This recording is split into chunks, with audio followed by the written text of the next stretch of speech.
साथ हैं वैदिक संस्कृति के अध्येता डॉक्टर अरुण कुमार जायसवाल जी। नमस्कार। नमस्कार। अब भगवत गीता समापन की ओर है। अच्छा, एक बात बताएं कि मनुष्य के हाथ में सिर्फ कर्म ही है। हमें भी ये बताएं कि कोई भी शास्त्र हमें क्या देता है। एक प्रश्न हमारा भी है कि प्रकृति के चक्र से निकलने के क्या उपाय हैं। हमारी भी एक जिज्ञासा है। कुछ लोग द्रौपदी को महाभारत युद्ध का मूल कारण मानते हैं, आप क्या सोचते हैं? आप चारों ने जो प्रश्न किया है ना, उसको हम इस तरीके से बताना चाहेंगे। गीता का मूल स्वर क्या है? गीता जिस परिप्रेक्ष्य में कही गई है, पहले अध्याय में पात्रों का वर्णन है। धृतराष्ट्र उवाच से गीता शुरू होती है। धर्म क्षेत्रे कुरुक्षेत्रे, फिर संजय उवाच है। जो भी पात्र हैं वो सब गिनाए जाते हैं। अगर हम देखते हैं कि गीता या महाभारत के पात्र हैं, उनकी समस्या क्या है? साइंस में, थ्योरम में, साइकोलॉजी में एक्सपेरिमेंट करने की एक टेक्निक बताई जाती है, जनरलाइजेशन, सामान्यीकरण। ये रिसर्च मेथड है। जनरलाइजेशन में बहुत सारी अलग अलग समस्या लेकर लोग हैं। शिखंडी की अपनी समस्या है, भीष्म की अपनी समस्या है, धृतराष्ट्र की अपनी समस्या है। उनकी समस्या सिंहासन की है, भीष्म की समस्या प्रतिज्ञा की है, शिखंडी की समस्या बैर है, अर्जुन की समस्या द्रौपदी का चीरहरण है। ये पांचों पांडव की समस्या है बदला लेना है। कृष्ण की समस्या उनकी योजना है, कर्तव्य है, महाभारत है। सच कहें तो समस्या पांडवों की नहीं है, समस्या द्रौपदी की है। कृष्ण के जो यंत्र हैं, जिनके माध्यम से अपनी योजना चलाना चाहते हैं, कृष्ण के यंत्र हैं द्रौपदी और अर्जुन। सभी की समस्याओं को गिने जनरलाइजेशन के तरीके से तो लगेगा कि सबकी समस्या आसक्ति और अहंकार। सामान्यीकरण करें तो ये है कि सभी अपनी अपनी आसक्तियों से अटके हुए। समस्या का रूप अलग अलग दिखता जरूर है, पर मूल कारण एक ही है। धृतराष्ट्र को लगता है मेरे बेटे को सिंहासन मिलना चाहिए, दुर्योधन को लगता है हमारा अधिकार है। अहंकार और आसक्ति मूल है।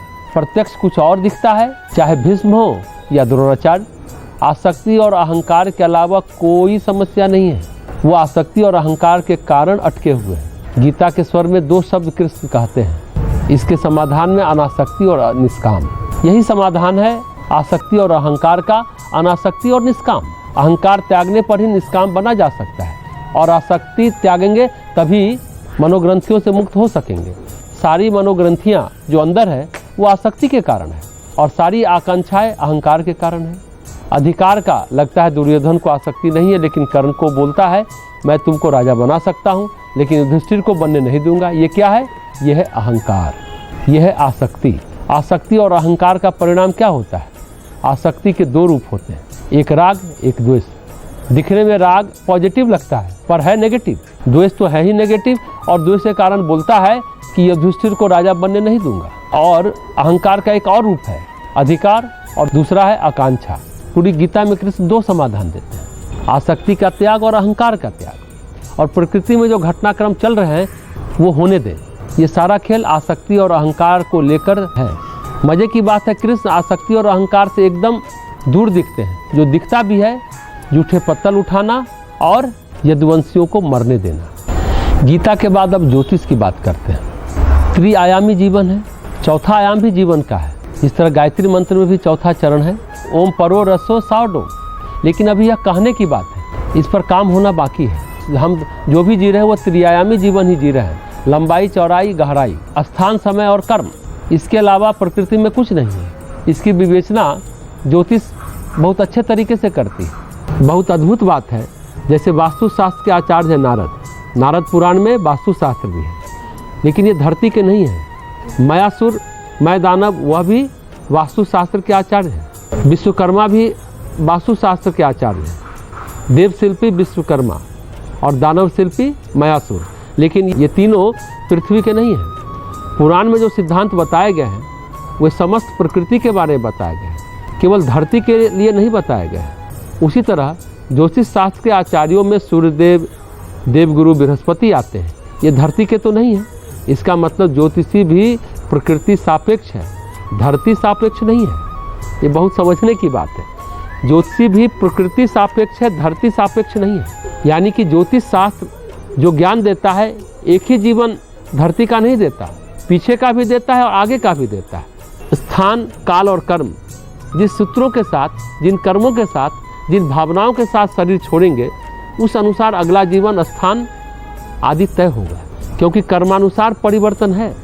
सकारात्मक कर्म करेंगे तो सकारात्मक स्थान मिलेगा, नकारात्मक कर्म है तो नकारात्मक परिस्थितियाँ मिलेंगी। मनुष्य के हाथ में सिर्फ है कर्म और कुछ नहीं है।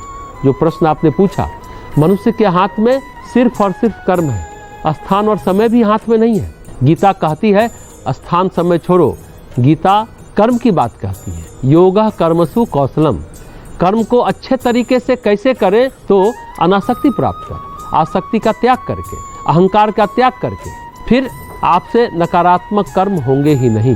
दूसरी बात, फलाकांक्षा का त्याग कर देते हैं, यानी आसक्ति और अहंकार का समूल त्याग, तो आप काल के भी परे चले जाते हैं। गीता में ज्योतिष की मीमांसा होते हुए ज्योतिष के दायरे को पार करने की बात है, मोक्ष की बात है। हालांकि ज्योतिष में भी 12वां घर मोक्ष का होता है, कर्म क्षय का होता है। गीता में पहला अध्याय विषाद योग है। भगवत गीता और ज्योतिष का जो तुलनात्मक अध्ययन चल रहा है, फोन करके एक व्यक्ति ने पूछा कि परेशानी में आदमी क्या करेगा, क्योंकि जीवन गहरे विषाद से गुजर रहा है। लेकिन गीता का अंतिम अध्याय क्या है? मोक्ष संन्यास योग। बातचीत करते करते वो व्यक्ति कहते हैं क्या आपसे बातचीत होना भी एक पॉजिटिव बात है, सकारात्मक बात है। हमने कहा अगर आप कर्म करने को उद्यत हो गए, कर्म से आप सहमत हैं, तो सचमुच पॉजिटिव है, फिर पॉजिटिव सिचुएशन बनेंगे। ध्यान रखेंगे, विषाद में आप जरूर हैं, कष्ट में है, पीड़ा में है, परेशानी में है, बहुत दुखद परिस्थिति हो सकती है। पीड़ा जितनी सघन होती है, प्रार्थना उतनी गहरी होती है अगर आप सकारात्मक हैं, पॉजिटिव हैं। लेकिन अगर आप नकारात्मक हैं तो पीड़ा जितनी सघन होगी, विद्रोह उतना ही गहरा होगा। वो कुंडली आपके प्रारब्ध कर्म का विवरण देती है, क्रियमान कर्म का विवरण नहीं देती है। हाँ, प्रारब्ध के अनुसार क्रियमान होगा, यानी वर्तमान का कर्म होगा, तो प्रारब्ध कमजोर पड़ेगा। ज्योतिष में एक अच्छी बात है, जन्म के पहले और मृत्यु के बाद का भी विवरण देती है, पिछले जीवन की बात और अगला जीवन ऐसा ऐसा होगा। जो सही दैवज्ञ है वो संकेत करते हैं। सवाल एक ही है, कर्म का प्रक्षालन, परिष्कार हम कैसे करें। यहाँ ज्योतिष शास्त्र से दिशा निर्देश ले सकते हैं, क्योंकि कर्म का, प्रारब्ध का लेखा जोखा बताएगा। गीता कहती है सभी लोग फंसे हुए कर्म चक्र में और काल चक्र में। काल चक्र में कोई अपनी भूमिका का निर्वहन नहीं कर पा रहा है, आसक्ति और अहंकार के कारण निर्वहन नहीं कर पा रहा है। अभिमन्यु को पितामह ने आशीर्वाद दिया है युद्ध भूमि में, तो द्रौपदी कहती है पितामह के पास आशीर्वाद देने के अलावा कुछ है भी नहीं। वो फिर कहती है पितामह, मुझे आज भी याद है चीरहरण के समय लज्जा से झुकी आंखें, उनका मुरझाया हुआ चेहरा, मैं उस लज्जित आंखों को आज भी नमन करती हूँ। मैं पितामह की मृत्यु की कामना नहीं करती हूँ, लेकिन कर भी रही हूँ। कहने का तात्पर्य है काल चक्र के भीतर कर्म चक्र है। कृष्ण कहते हैं कर्म में अकर्म को देखो और अकर्म में कर्म को देखो। वो यानी कार्य करते हुए तुम अकर्म को देखो, यानी काम करते हुए तुम अकर्ता रहो। लेकिन जैसे समुद्र मंथन हुआ तो पहला रत्न निकला विष, जहर। जब काल मंथन होता है तो कर्म की मथानी से मथा जाता है, पहले नकारात्मक ही निकलता है, जहर ही निकलता है। उसी तरह कर्म को मथता है काल, काल की मथानी से कर्म मथा जाता है, वाइस वर्सा है। उस समय अनासक्त कोई रह पाता है क्या? जब जहर का ताप निकलेगा अनासक्त रह पाता है क्या? अनासक्ति की परिभाषा उस समय समझ में आती है क्या? नहीं। अगर आती, अभिमन्यु की मृत्यु के समय बदला लेने के लिए क्यों उद्यत हो गए अर्जुन? इतनी गीता सुनने के बाद भी।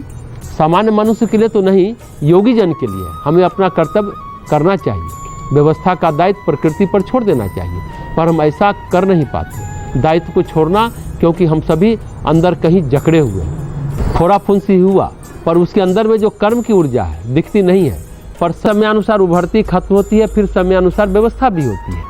इसे बचने का उपाय है अपने कर्म को करते हुए अपने को आसक्ति और अहंकार से मुक्त रखना, श्रद्धा और विश्वास की दिशा सही रखना, और वह दिशा परमात्मा और प्रकृति है। गीता में भी कर्म चक्र से मुक्ति की बात है, बैर वैमनस्य से दूर रहने की बात है। भगवान कहते हैं मेरी शरण में आओ। महर्षि पतंजलि भी कहते हैं ईश्वर प्रणिधान समस्त आसक्तियों से मुक्त करेगा, अहंकार से मुक्त करेगा। ज्योतिष ये बात नहीं समझाती है। ज्योतिष प्रार्थना समझाती है, तप समझाती है, अनुष्ठान समझाती है, दान पुण्य समझाती है, कर्म का प्रतिकार कर्म से करने की बात कहती है।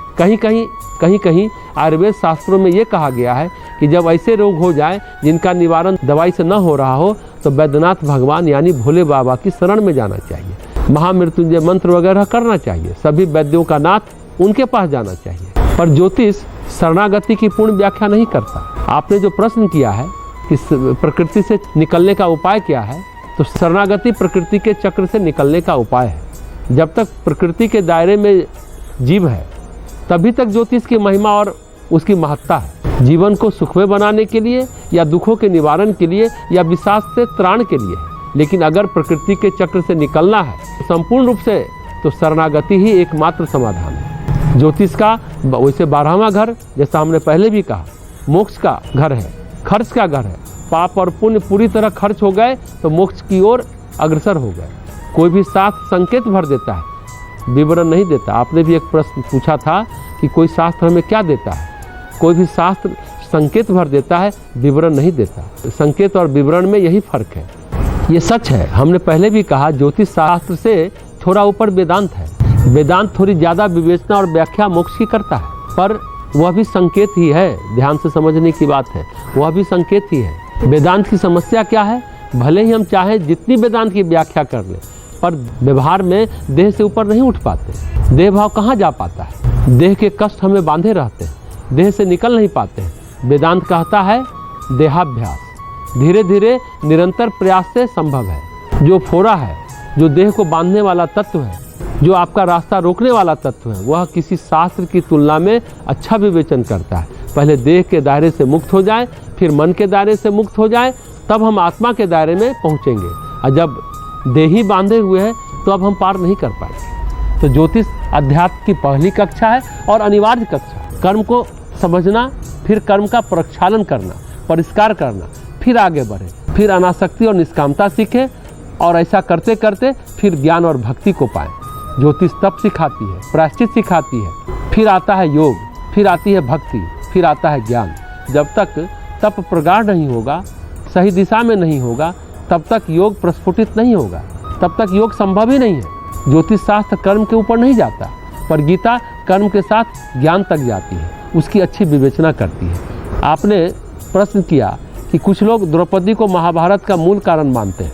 प्रत्यक्ष तो यही लगता है, लेकिन सिर्फ द्रौपदी ही एकमात्र कारण है ऐसा नहीं है। सिर्फ वही नहीं है, और भी कई कारण हैं। हाँ, अगर वह दुर्योधन को नहीं चिढ़ाती या बदला लेने की बात नहीं कहती, केस खुली नहीं रखती, तो महाभारत नहीं होता। शुरू में इस पर हम लोग बात कर रहे थे। लगता है सभी की समस्या अलग अलग है, पर जो जनरलाइजेशन है, सामान्यकरण है, जो आसक्ति और अहंकार है, वही सबके मूल में है। चाहे द्रौपदी की बात हो या दुर्योधन की बात हो। अहंकार के बिना कैसे कह सकती थी अंधे का बेटा अंधा होता है। ये अहंकार बुलवाता है। युधिष्ठिर भी गलत लोगों के बीच घिरे हुए हैं। द्रौपदी युधिष्ठिर की पत्नी बनने लायक नहीं है। पांडवों में किसी की धर्मपत्नी बनने लायक द्रौपदी नहीं थी। पांडवों का रजोगुण ज़्यादा नहीं था, वे तो वन में जीवन काट लेते। रजोगुण ज़्यादा था द्रौपदी का। घनघोर विषैले अहंकार से भरी हुई थी द्रौपदी। वैसे उस याज्ञसेनी का जन्म ही हुआ था द्रोण के वध के लिए। वह यज्ञ से पैदा हुई थी, इसलिए याज्ञसेनी कहलाती थी। हालांकि सिर्फ द्रौपदी ही एकमात्र कारण नहीं थी। कई लोग कहते हैं 5 से शादी नहीं करती तब भी महाभारत नहीं होता, लेकिन शिखंडी 3 जन्म ले चुका था। अम्बा 3 जन्म ले चुकी थी भीष्म का वध करने के लिए। दुर्योधन का जन्म ही हुआ था महाभारत के लिए। तो काल ने सारी जीवात्माओं को एक साथ बांध दिया था। प्रकृति की व्यवस्था थी, सारे सरंजाम जुट गए। तो भगवत गीता और ज्योतिष हमें अच्छे जीवन, श्रेष्ठ जीवन, हल्का फुल्का जीवन, सहयोग सहकार से भरा जीवन जीना सिखाती है और आत्मा के द्वार तक, मोक्ष तक पहुंचा देती है। तो आसक्ति और अहंकार का त्याग की श्रेष्ठ विधि है ज्योतिष शास्त्र और भगवत गीता शास्त्र।